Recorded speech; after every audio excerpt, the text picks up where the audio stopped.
Good morning and welcome to Tanya and Education. This is our 10th class.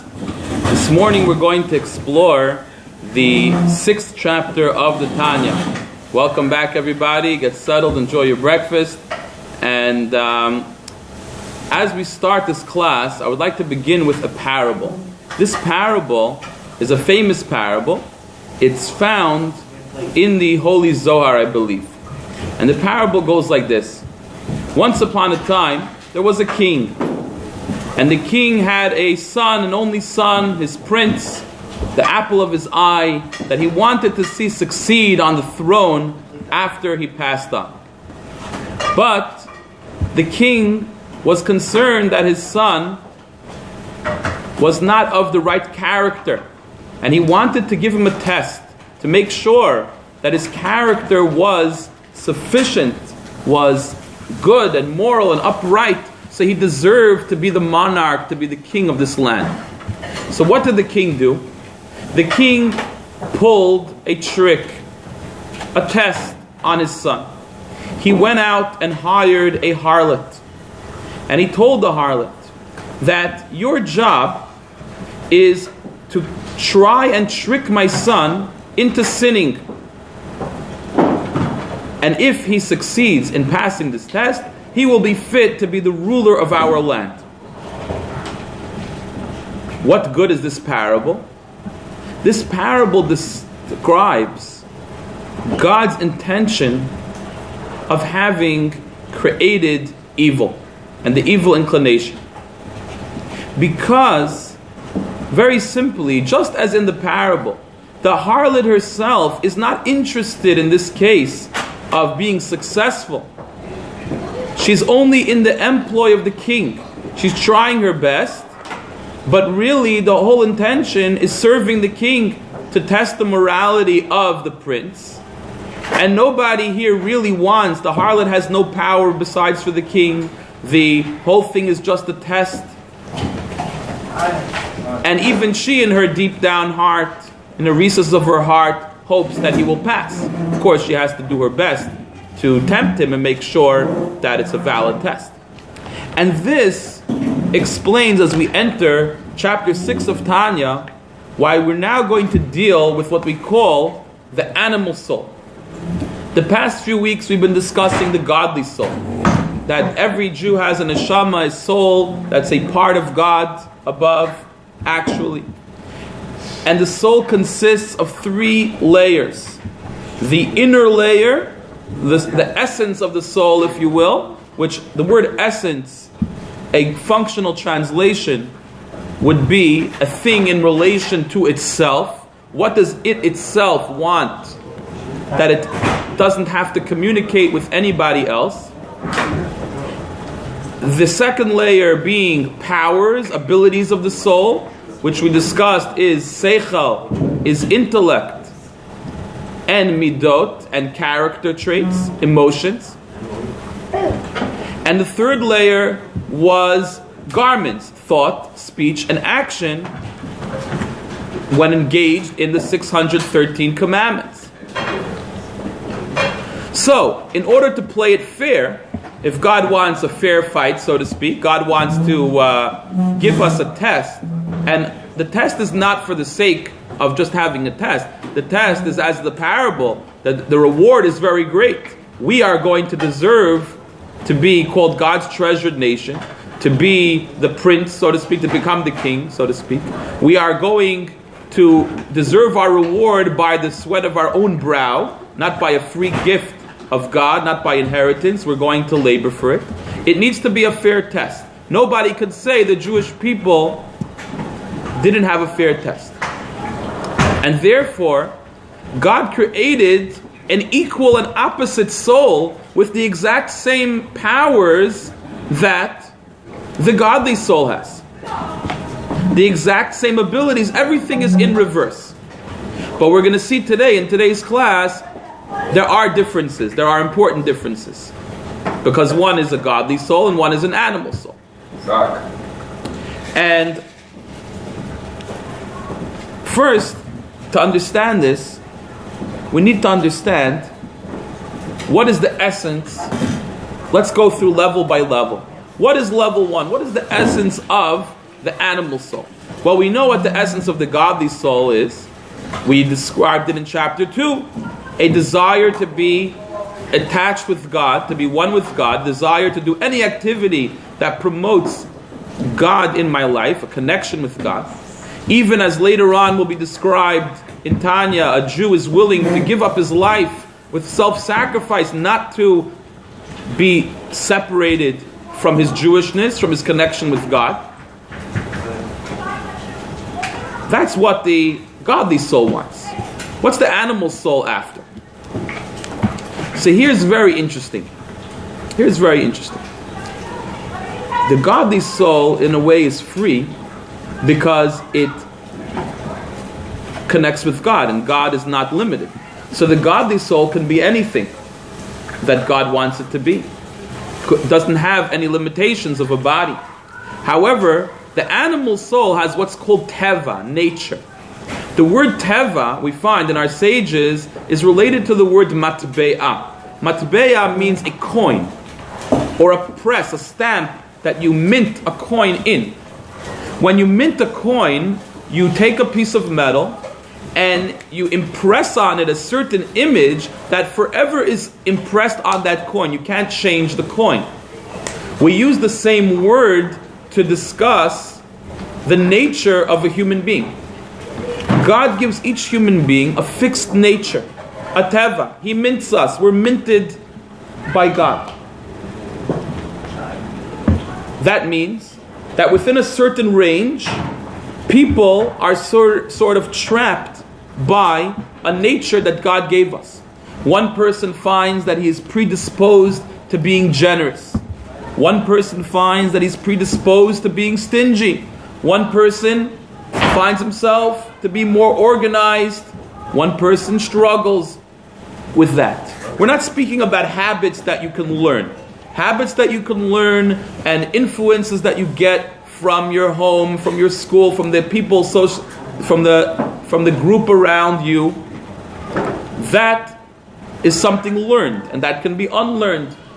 However, the nature that we have, you can have two sets of twins, right? A set of twins born in the same family, and one of them expresses himself with the same exact upbringing in one way, and one of them has a different nature.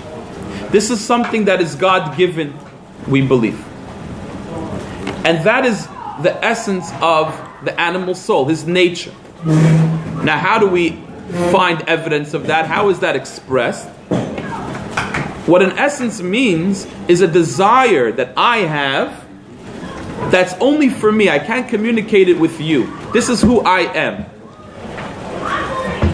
One person wants to be a lawyer. He wants to be a lawyer because it makes more money. Okay, he'll explain to you why. There's a logical reason why he chose this profession.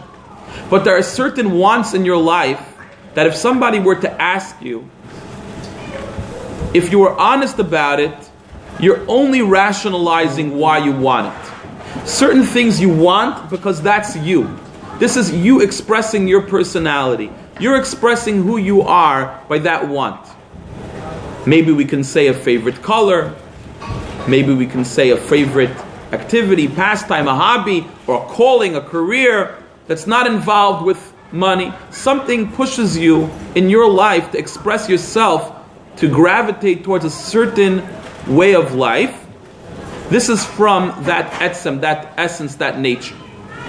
Now the good news is, Tanya tells us that although the animal soul can't free himself from his entrapment in that nature, the godly soul can educate and guide the animal soul and help him to see the big picture, that it's not all egocentric, it's not only about you. There is a God out there, there are values, there's spirituality, there's Torah, and you can rise above your nature when helped by the godly soul's gifts.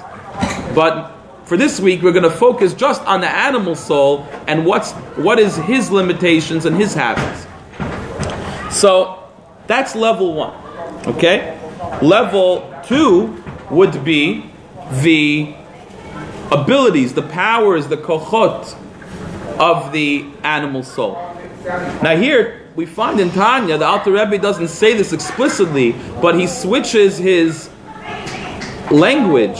If you remember, when we discussed the godly soul, he said that a godly soul consists of a mind and then the heart, the three faculties of Chachma, Bina, Das, right? Wisdom, understanding, and knowledge, the three levels of the intellect, and then those give birth, are the parents of emotion.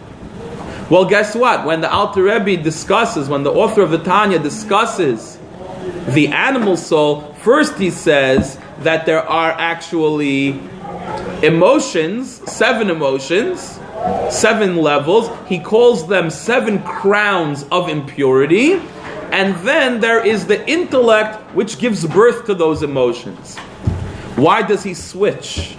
Why does he switch from the terminology? Why does he switch from the order? Shouldn't the brain be on top, the mind is on top, and then the emotions come after? No, not so. In the animal soul, things work differently. Things work differently in the animal soul. The animal soul, he's primarily emotional. Primarily he's emotional.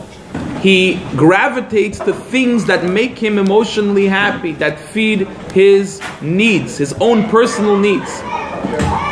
His intellect, his mind, is used to justify why he has to get what he wants, has to get what he desires. So basically, as we see in animals, a human being God created upright. The head is on top. We walk on 2 legs. Our heart is on the bottom. Spiritually, what that symbolizes is the uniqueness that God made about human beings, is that we have the ability for our rational mind to be on the top, to be in control, to be the guiding force of our emotions. The animal, on the other hand, is created in a straight line. The heart, right, the spiritual seat of the emotions, and the brain are in a more or less straight line. There are certain exceptions. But bottom line is, what this symbolizes about animals is that an animal is fixed in its nature, is fixed in its desires, and the mind can be used to help the emotions, to help the nature fulfill and get what it wants. And the Alter Rebbe explains that actually we find this with in human beings. We find this by the difference between adults and children. We find that children, the younger the child, like think of a little baby, a little 2-year-old, right? What's going to make him angry? You took away my lollipop. What's going to make him happy? You gave me a lollipop. His intellect, right, his emotions will be to fairly trivial matters because his understanding is small. His understanding is developing. As the child grows older and he understands more, becomes a young adult, the lollipops are not so interesting. Now he understands there are greater desires, there are more exciting toys to be had. And as he becomes an adult, the same way, we just become more educated about picking what type of pleasures satisfy us in our lives. Okay, so this is the animal soul's layer 1 and layer 2. His essence, which is fulfill myself, fulfill my nature. I got to take care of me above all else. And then the animal soul has his abilities, which is his emotion. His emotion is nature first, and then his intellect guides those emotions. And then we get to level 3, which level 3 in the godly soul were the garments, the thought, speech, and action. And we said the thought, speech, and action of the godly soul is when the godly soul expresses himself in learning Torah or doing mitzvahs. What is it in the animal soul? So you would right away, the first thing you might jump to think, if you didn't read Tanya, you might say, well, the animal soul is when you use your thought, speech, and action to engage in sinful behavior. And that's true. When the soul's energy is used to think sinful thoughts, speak not good words, sinful words, or to do sinful acts, that is definitely engaging the animal soul. However, says Rabbi Shneur Zalman of the Adi in the Tanya, there's no such thing as spiritually neutral. Although in the Talmud, in Jewish, legal texts, we find there are three levels. We find that there is asur, forbidden. Can't do that. That's a sin. We find that there is mitzvah, there is holy. And then there's mutar, there's something which is allowed. It's neutral, it's in between. You can do it if you want. It's rishus. It's permissible. Do you have to have orange juice for breakfast? No. You can have orange juice, you can have eggs, you can have whatever you want. Right? As long as it's kosher, rabbinical supervision, great. Right? You can have whatever you want. However, in Tanya makes the point that spiritually there's no such thing as spiritually neutral. Why is this so? Because if you want to get down to it, right, if you want to start getting into the details about revealing God in this world, anything that's not promoting godliness and making you more aware of God in your life is actually hiding God in your life. Even if it's a very innocent thing. Not saying anyone's going to be we're not painting anyone badly for the choices they make on things that are totally kosher.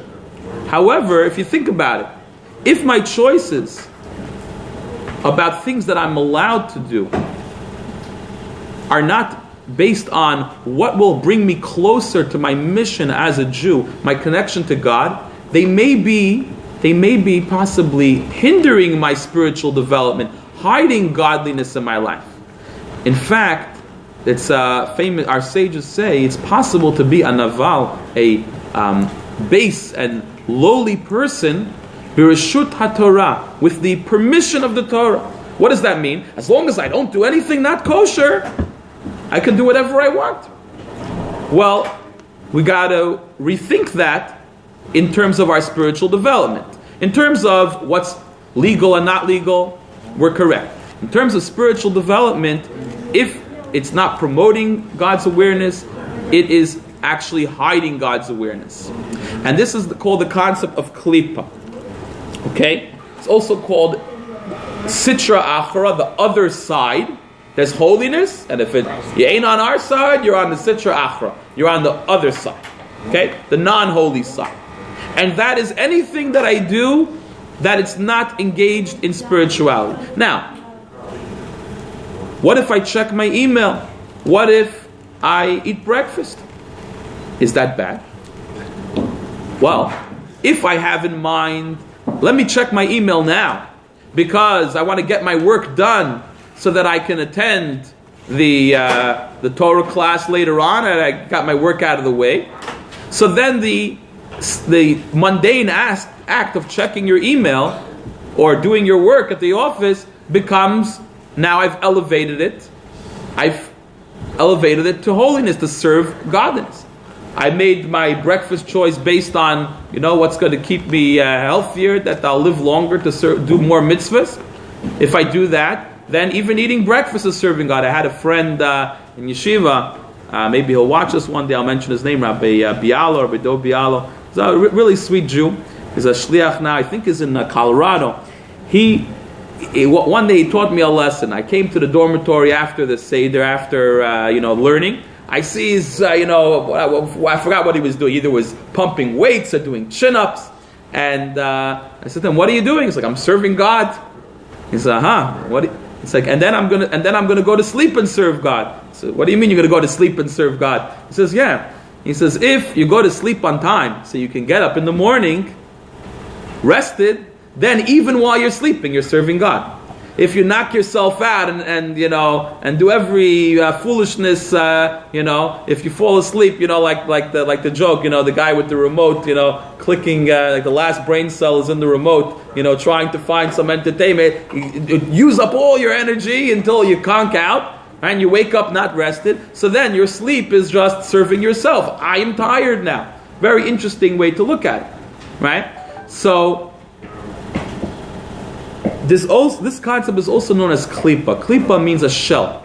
And there are different types of shells which we're going to get into later. But anything which is concealing the godly energy that creates it is a shell, is a hindrance in our service of God. Okay? So, he makes a point, in that case, how do I define holiness? If I know that anything not promoting God, right, is the other side, so how do I define holiness? So the Alter Rebbe says that holiness is defined by anything that submits to God, anything that is batul, anything that nullifies itself. God, I'll do what you want. What does God want from me? Whether that's an activity, whether that's a person, a situation, that is the side of holiness. And all Jews fall into that category, according to the Tanya, because even when a Jew is not necessarily engaged in a mitzvah, potentially a Jew in his deepest heart is ready to give up his life for being a Jew with self-sacrifice, as we found many times in Jewish history. So every single Jew is a walking, right, a walking piece of holiness. That's why if you put 10 Jews together in a room, God rests on the minyan. Why? God is resting on the potential. All those people potentially are willing to give themselves up for Hashem. So there you have a nullification, a giving of one's own ego for God, and therefore God rests over them.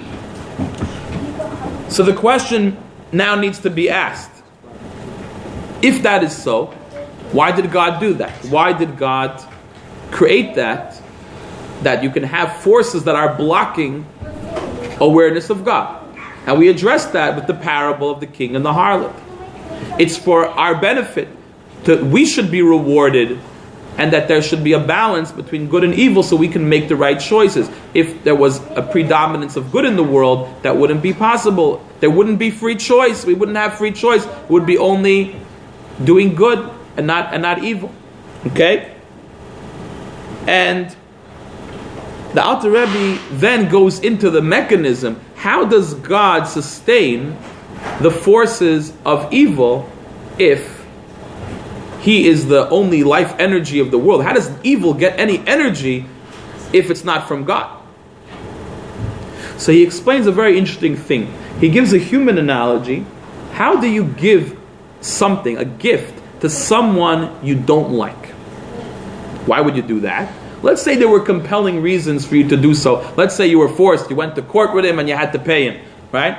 Or a crazy example I thought of when preparing the class. I don't know if it's appropriate, right? Let's say for some reason the U.S. wants to send money to a terrorist group because they know that terrorist group is about to launch an attack against their bigger enemy of ISIS, right? And destroy them. Not getting into politics over here, right? The enemy, right? As Netanyahu said, that the enemy of your enemy is still your enemy. Fine. But bottom line is, right? Let's say imagine theoretically such a scenario. Okay? Without being practical here. So you want to give something to someone you really don't like. You do it behind the back. You don't look at him in the face. You can't look at his eyes. You throw it over your shoulder. Right? Or you funnel the money through 10 intermediaries until somehow it reaches someone who has no connection with you, so no one knows that you were involved in this transaction at all.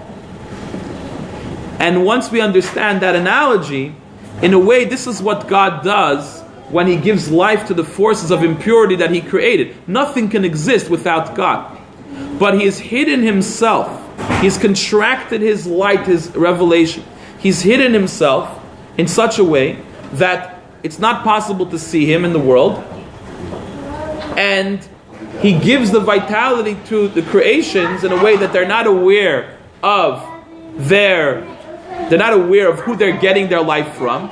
And when it comes to evil, they can even turn around and deny that there's a God that fed them, that gave them their own vitality. So now, the Alter Rebbe he ends off the chapter with a couple of technical points. Okay? Number one, he has a note where he asks a simple question. According to Kabbalah, we find that the spheros, right, the 10 spheres of holiness, that God created to relate to the world are found in every level of existence. And we didn't really get into it yet, but there's these 4 worlds of Atzilus, Bria, Yetzira, Asiya, the way we could understand it in a quick nutshell summary, and we'll get into it more later on in our classes, perhaps our levels of being aware of God, being intellectually aware, being emotionally aware, and physical awareness. 4 different realms. Each realm has within it these 10 spheres. So if these 10 spheres of God's holiness are present at every realm of existence, then God is everywhere. How can you say that there's an area that's not with God? And the Alter Rebbe says that's true. God is everywhere, within everything. Could you imagine a building that has columns, hollow columns, and those columns reach from the floor all the way to the roof, and there's nothing blocking? So technically God's vitality is coming straight down, floor to floor, level of existence to level of existence. All levels of existence are attached to each other all the way up to the source in God Almighty itself. But each floor of the building looks totally different. After you spread out of that pillar, out of that sanctuary, or the Beis HaMikdash, if you will, then the vitality, the life force is hidden more and more. In our world, it's completely obscured, that we cannot see God's presence here, although He is here. In the higher spiritual worlds, it's revealed a little more and a little more. He ends off telling us a little bit more about these klipos. And we're going to describe it in the next chapter more at length. There's 2 levels of klipos. There are klipos, there are shells, peels that obscure godliness. Absolutely. They rebel against God. And then we're going to get into next week about neutral ones. He ends off talking about the 3 ones that obscure God completely. Those are called the shalosh klipot hatmeot, the 3 impure klipos. And these are mentioned, we find them in Tanakh, in the vision of Ezekiel, of Yecheskel, that he saw the chariot, he saw a vision of godliness. Of course it's a prophetic metaphor for spirituality, right? He didn't really see, physical, a chair, physical chariot with wheels and animals flying along. This is a spiritual vision that he had. He's describing it in parables to bring it closer to our understanding. And he goes through 3 chambers, 3 hechalot. The first chamber had within it, right, a stormy wind. And the next one, a thick cloud. And then a flashing fire. These 3 are what is referred to, the three that obscure God, that you have to go through to get to God's revelation, are the 3 impure klipos. Any action that is actually a sin, actually wrong and not correct, such as forbidden foods, forbidden actions, etc. So we got to end off our class. I'm going to end it off with a lesson for education. And there's a couple of beautiful takeaways, I think. First of all, we have to know that when we're teaching children, our children, students, or even ourselves, a person's character goes according to their intellect. We have to understand, as we just learned in chapter 6. And we have to educate our students, our children, ourselves, to have high aspirations, and then we will act and want the right things. If we don't educate, then we're going to go back to very base and lowly wants and desires.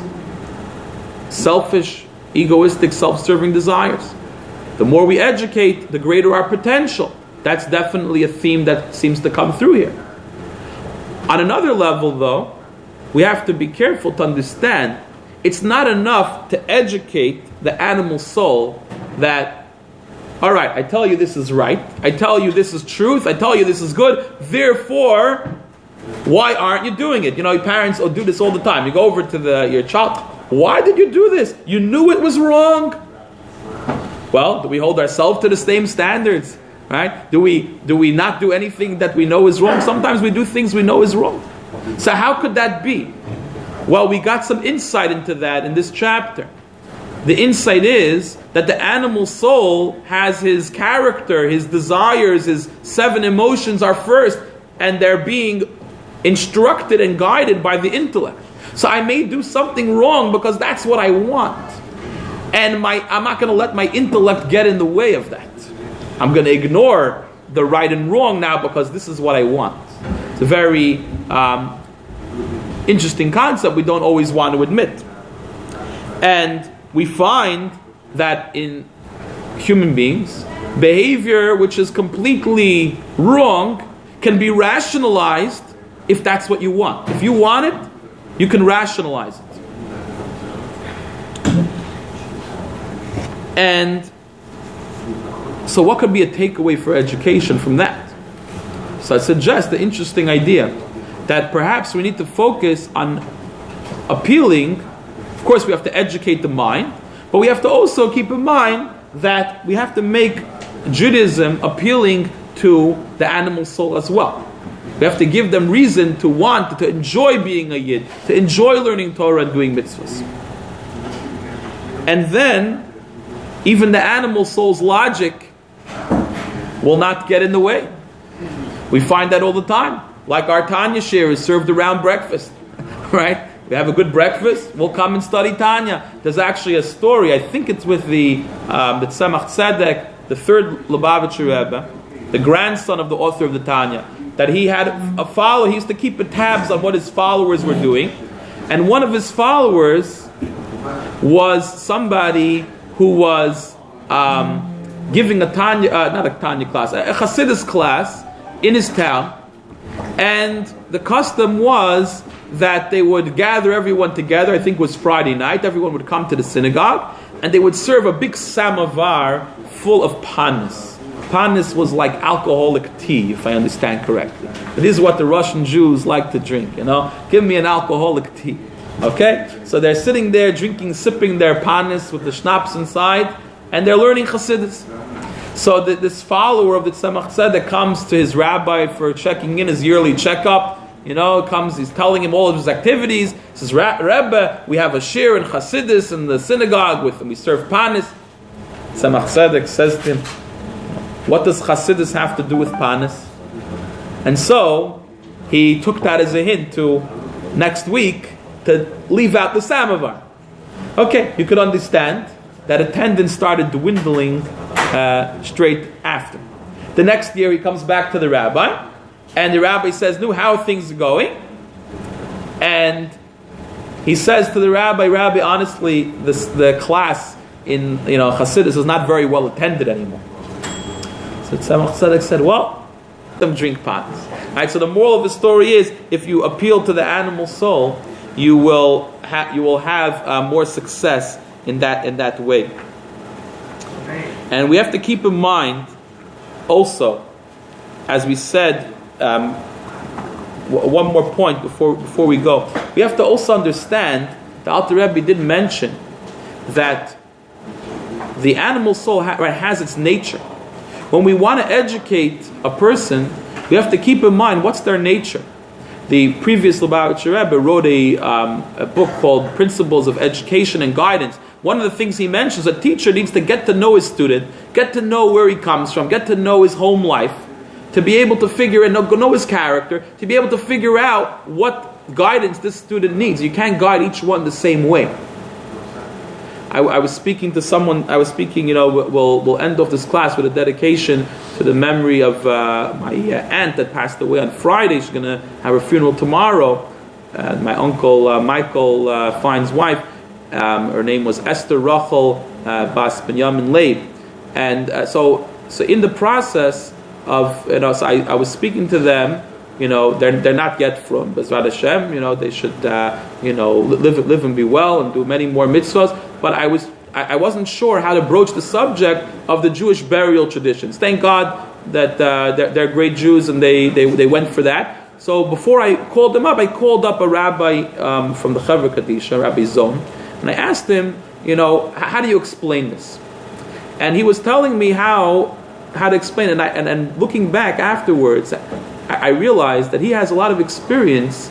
He doesn't go and start telling, that the Jewish burial tradition is that we dress the body like the Kohen Gadol on Yom Kippur, going to stand in front of the Almighty. He doesn't discuss purity and then the afterlife. He starts off discussing the dignified treatment that you have ladies that are caring for ladies and men caring for men, and they come and they wash, they make beautiful, they dress dignified, not like it's done maybe in funeral homes. It could be one person coming and doing the preparations.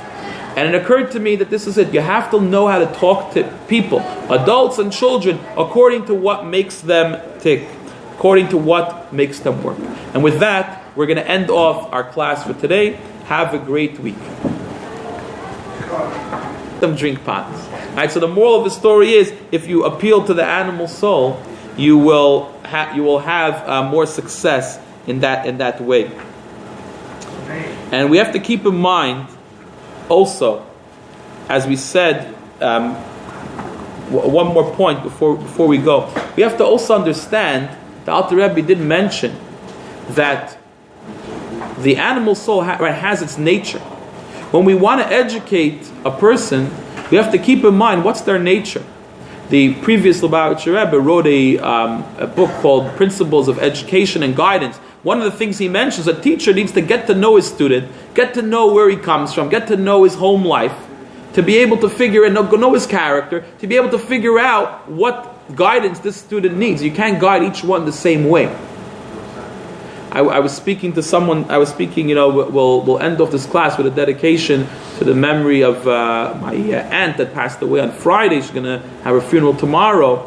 My uncle Michael Fine's wife, her name was Esther Rachel Bas Benjamin Leib. And so in the process of, so I was speaking to them.